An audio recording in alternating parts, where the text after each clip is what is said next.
Buenas tardes. Me ha correspondido el tema de la muerte, las pérdidas y el duelo. ¿Cómo las enfrento? Quisiera invitarte en esta hora para que oremos y le pidamos al Señor que nos hable. Padre Santo, gracias por este momento. Oramos que sea tu Espíritu Santo trayendo revelación a nuestras vidas. Ven, Espíritu de Dios, y háblanos como solo tú puedes hacerlo. Te lo rogamos en el nombre de Jesús. Amén. Una de las rupturas más difíciles de enfrentar para los seres humanos es la muerte. No nos gusta hablar de la muerte porque la hemos entendido como el fin de la existencia, el sinsentido de la vida y el momento cuando todo termina. La muerte ha sido una de las principales rupturas, un enemigo para el ser humano desde Génesis 3 con la caída. La Escritura nos permite enfrentar esta ruptura y recibir restauración y consuelo en medio de nuestras pérdidas. Nos preguntamos entonces, ¿pero qué es la muerte? La muerte nunca es fácil de enfrentar. Es un evento fugaz y emotivo.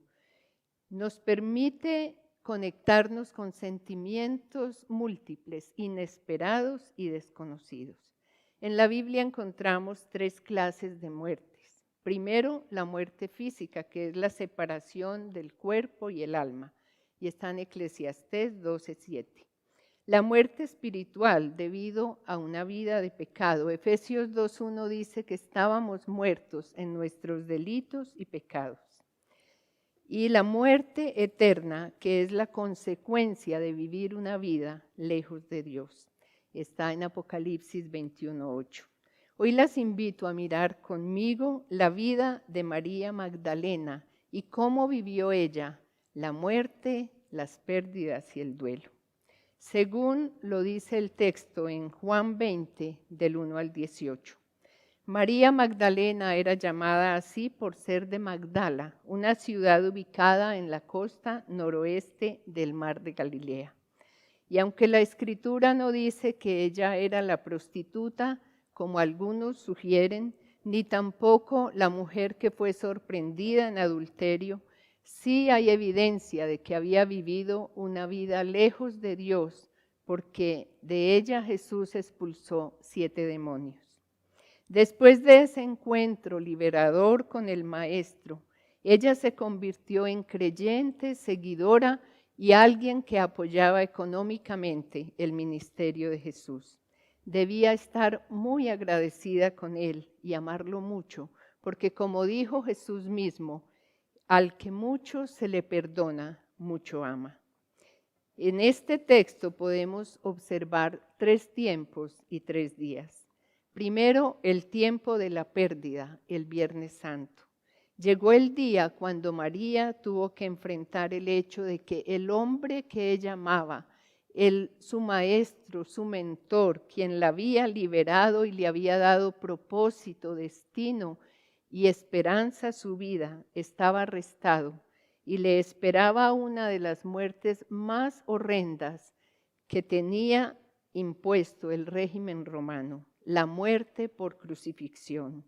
La multitud llegó de todos lados para presenciar aquel espectáculo espantoso, aquella escena de horror y ejecución triple, donde 2 malhechores condenados por sus delitos y Jesús, un inocente que solo hizo el bien, habían sido sentenciados a muerte e iban a ser crucificados aquel día.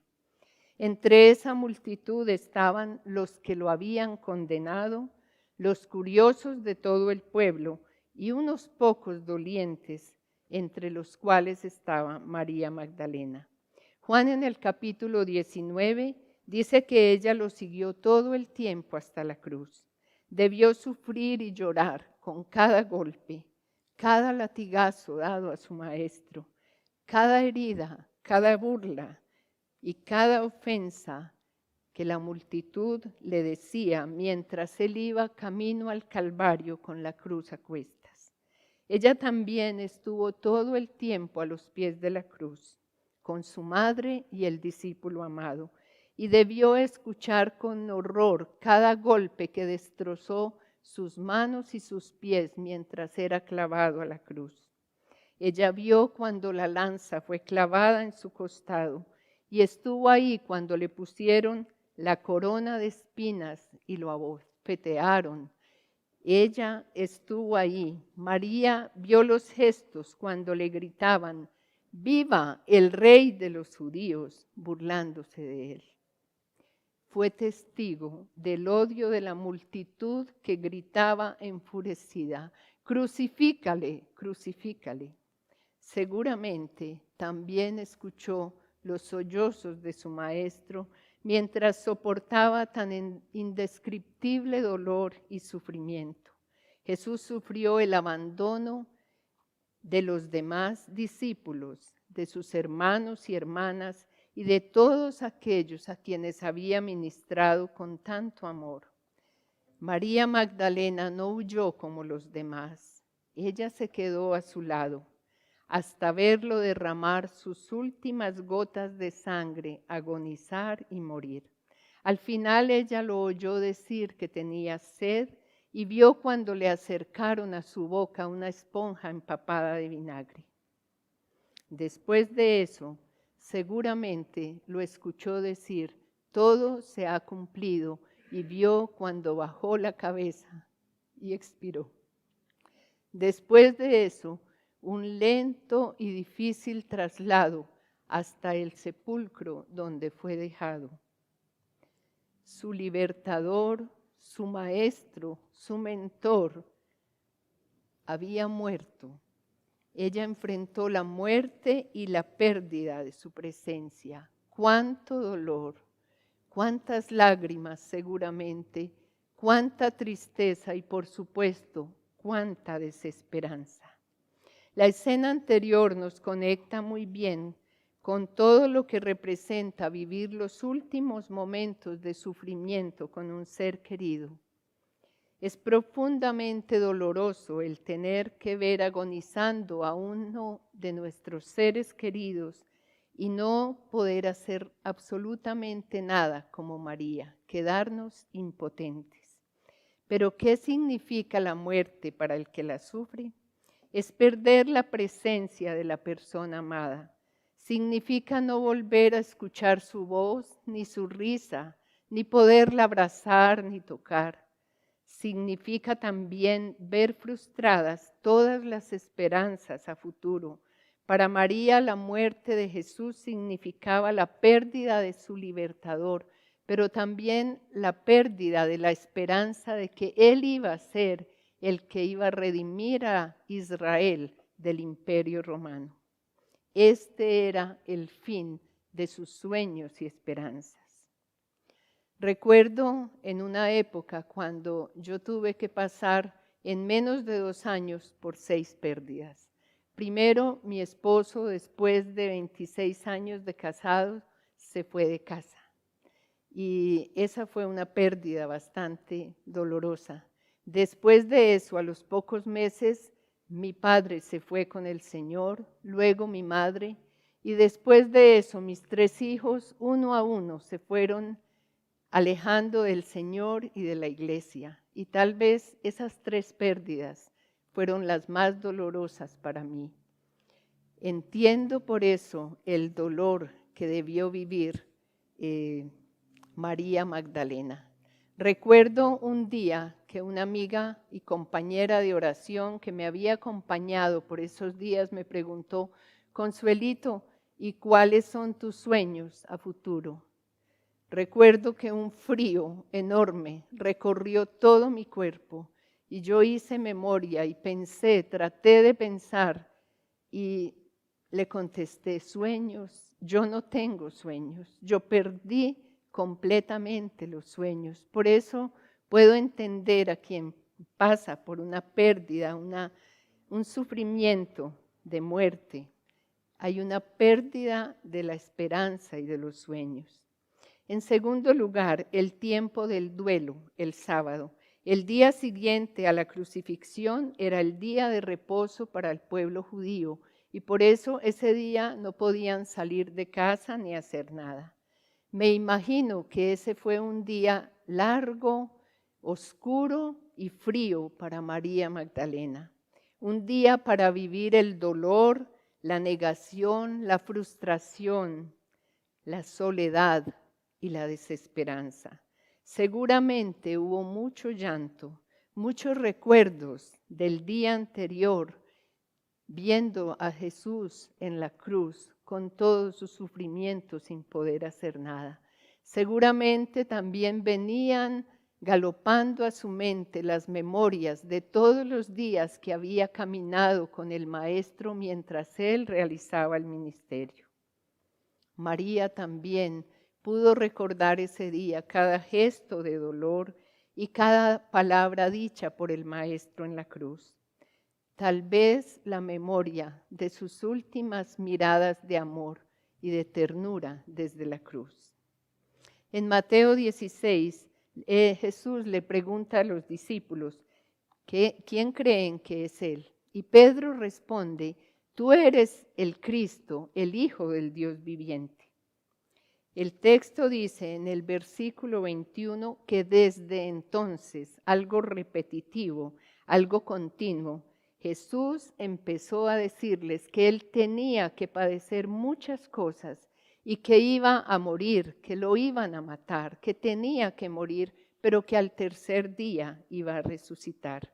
A pesar de haberlo repetido tantas veces y de tantas maneras, ni María ni los discípulos se estaban esperando el día de la resurrección. Ellos se estaban preparando para seguir viviendo su duelo. María se preparó para llevar especias aromáticas como una manera de preparar su cuerpo para el proceso de la descomposición. Jesús había muerto y todas sus esperanzas habían muerto también.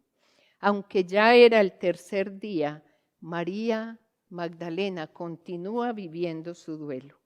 Ella va a prepararlo para que permanezca ahí en el sepulcro. Ella creía que él había muerto para siempre.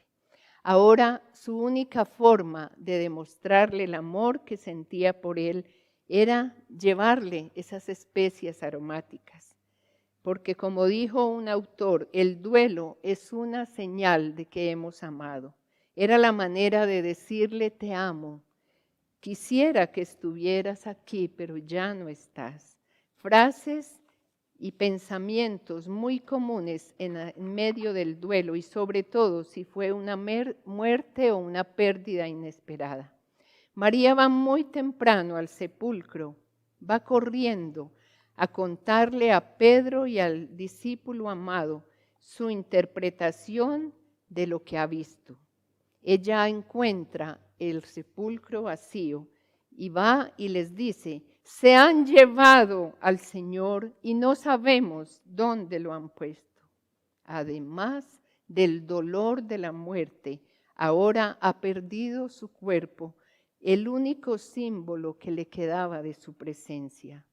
Los dos discípulos van corriendo a mirar lo sucedido y regresan a casa, pero María Magdalena se queda ahí, a la puerta del sepulcro, llorando.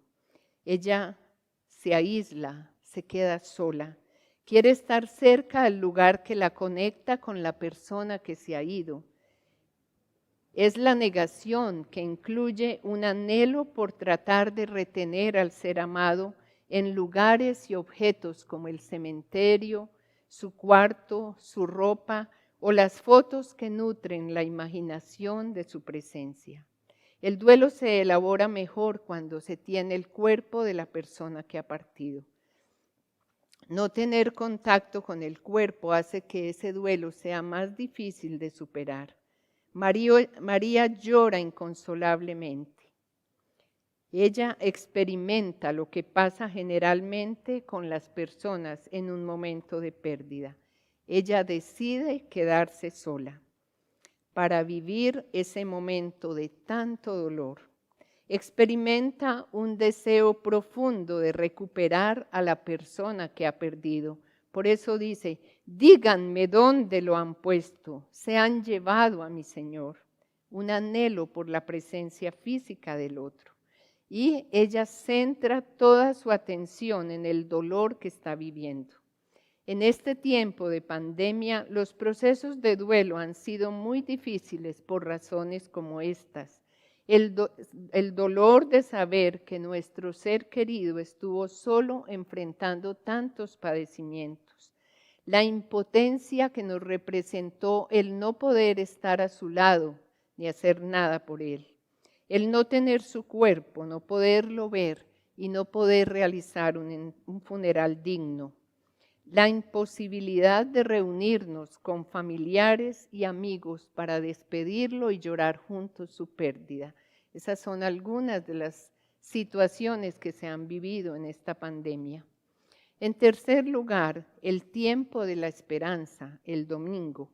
Al llegar al lugar, María encuentra varias evidencias de la resurrección.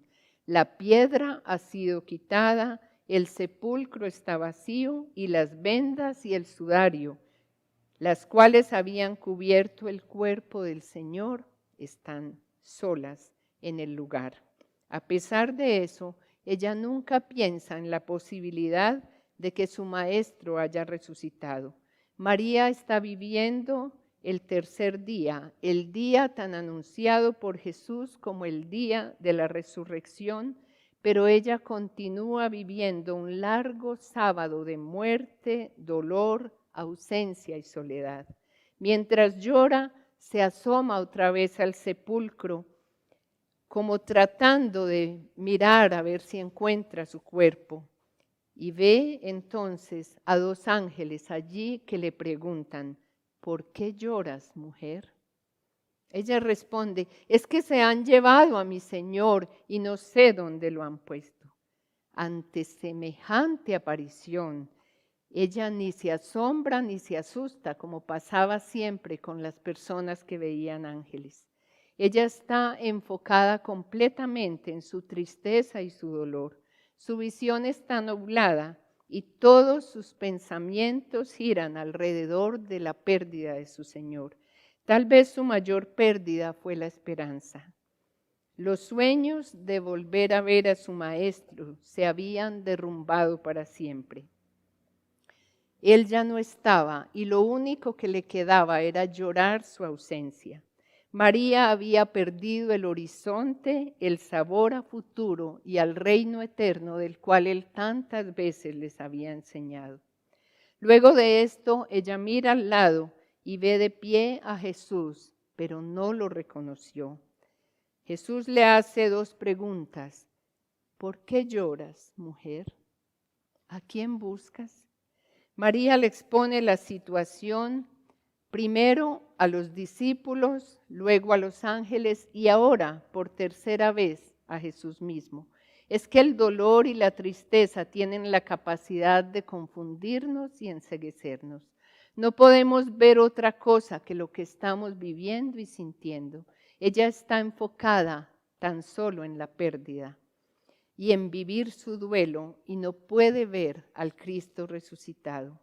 El texto dice en el versículo 16 que ella vio a Jesús de pie, pero creyó que era el que cuidaba el huerto. Ceguera y confusión son dos amigos del dolor y la tristeza. No podemos ver la realidad cuando estamos sumergidos en el dolor. Jesús la llama por su nombre, María, y entonces solo ahí ella puede reconocer a su Maestro y su Señor. Ella se acerca tratando de retenerlo, pero Él le encomienda una misión. A ella, que ahora recobra la esperanza, Él le dice, ve más bien a mis hermanos y diles, vuelvo a mi Padre, que es Padre de ustedes, a mi Dios, que es Dios de ustedes. María sale entonces corriendo a dar la noticia y les dice, he visto al Señor. La muerte y la resurrección de Cristo convirtieron a la muerte en un enemigo conquistado, vencido y destruido para siempre. Jesús nos libró de la maldición de la muerte. Ahora la muerte es el paso a la completa y plena restauración, donde disfrutaremos un día de cielos nuevos y tierra nueva, donde todo será restaurado como en Génesis 1 y 2, y estaremos con Él para siempre disfrutando de la vida eterna. Apocalipsis 21:4 dice: enjugará Dios toda lágrima de los ojos de ellos, y ya no habrá más muerte, ni más llanto, ni clamor, ni dolor. Tal vez has pasado en este tiempo por pérdidas muy grandes de seres queridos, de finanzas, trabajo, salud, relaciones de pareja o de familiares, amigos, y Jesús aparece hoy para preguntarte una vez más: ¿cómo estás viviendo tu duelo? ¿Por qué lloras, mujer? ¿A quién buscas? Miremos en el texto cómo ministra el Señor en tiempos de pérdidas. Sale a buscarla en medio de su dolor, se aparece a María y la deja experimentar su cercanía y su presencia. Le hace una pregunta: ¿a quién buscas? Ella está buscando a Jesús vivo en el lugar de los muertos. La llama por su nombre. Le da un nuevo propósito: ir a los hermanos y decirles que tienen un Dios y Padre.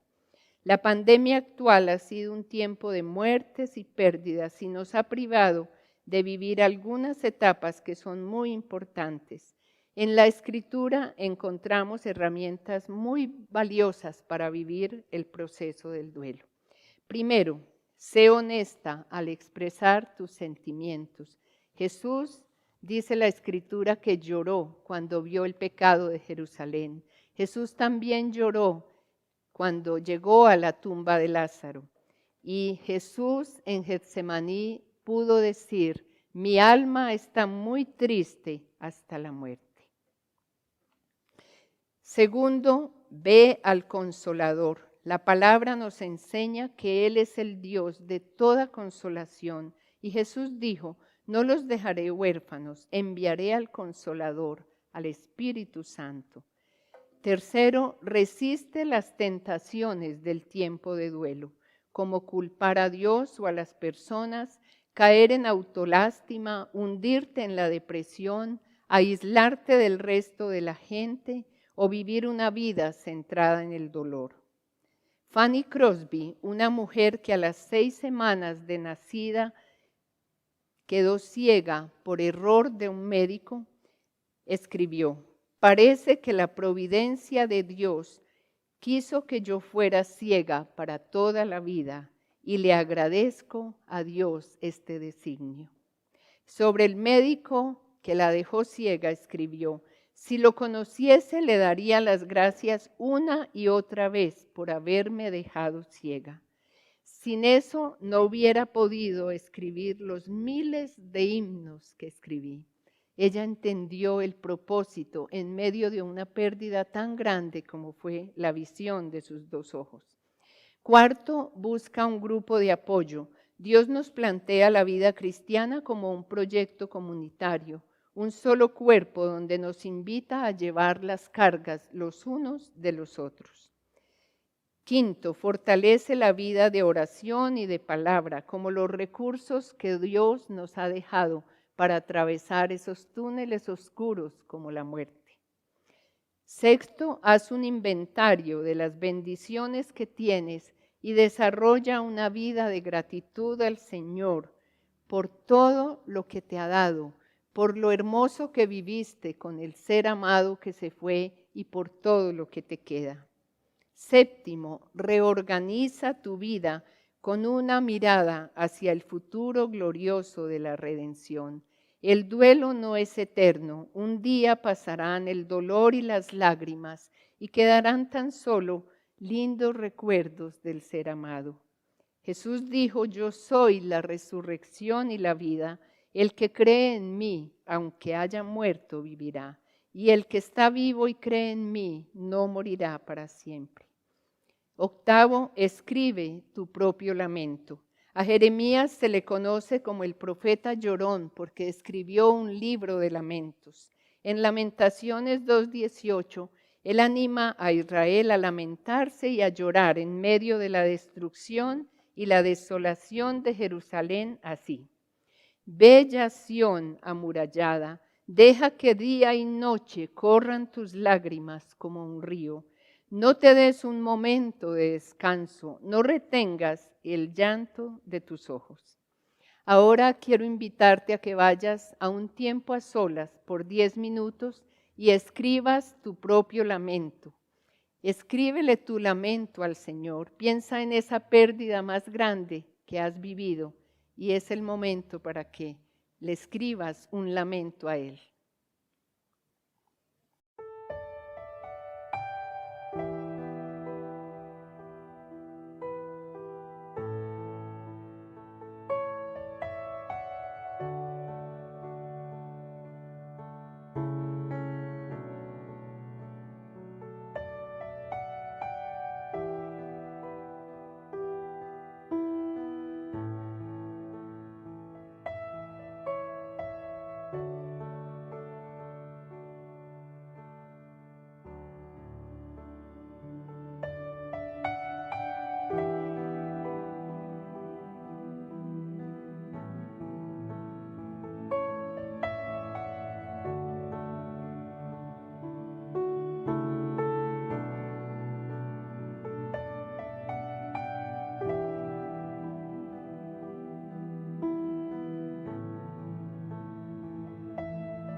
Bueno, me imagino que todas ustedes ya han escrito su lamento.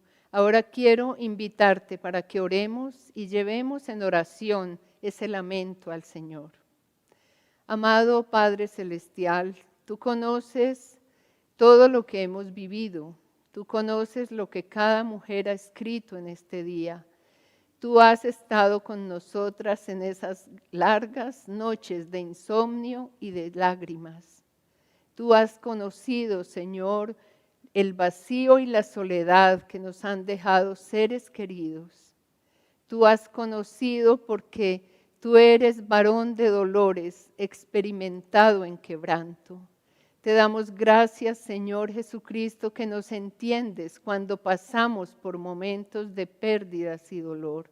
Y yo oro, Señor, que hoy tú vayas al corazón de cada mujer y traigas tu consolación. Ven, Señor, como el consolador. Ven, Espíritu Santo, y abraza a cada mujer que se siente sola, que se siente vacía, que siente que perdió sus sueños, su esperanza, Señor. Ven y sustenta sus corazones. Ven, Señor, para decirles que estás vivo, que no todo ha terminado, que tú estás con nosotras. Y te doy gracias, Señor, que tú has dicho que aunque vayamos por valles de sombra y de muerte, tú vas a estar con nosotros. Gracias, Señor, porque podemos decir como el salmista, aunque ande en valle de sombra de muerte, no temeré mal alguno, porque tú estarás conmigo. Gracias, Señor, porque así como acompañaste a María Magdalena en ese momento de pérdida y dolor, así nos acompañas a nosotras. Te damos muchas gracias en el nombre de Jesús. Amén. Por último, quisiera decirte, los seres humanos le damos mucha trascendencia a la muerte física y la tiene, pero con frecuencia olvidamos las dos muertes que son mucho más definitivas, la muerte espiritual y la muerte eterna. El duelo tiene un tiempo y un lugar, por eso es importante vivirlo, pero no podemos quedarnos llorando a la puerta del sepulcro vacío para siempre. Siempre llegará el tercer día, el día de la resurrección y la esperanza, el día de oír la voz del Señor llamándonos por nuestro nombre y diciéndonos, ve más bien a mis hermanos, ve más bien y cuenta las buenas nuevas del Evangelio. Ve más bien a otros como tu familia, tus amigos, tus compañeros y cuéntales que estoy vivo y diles que hay esperanza, que yo soy el camino, la verdad y la vida.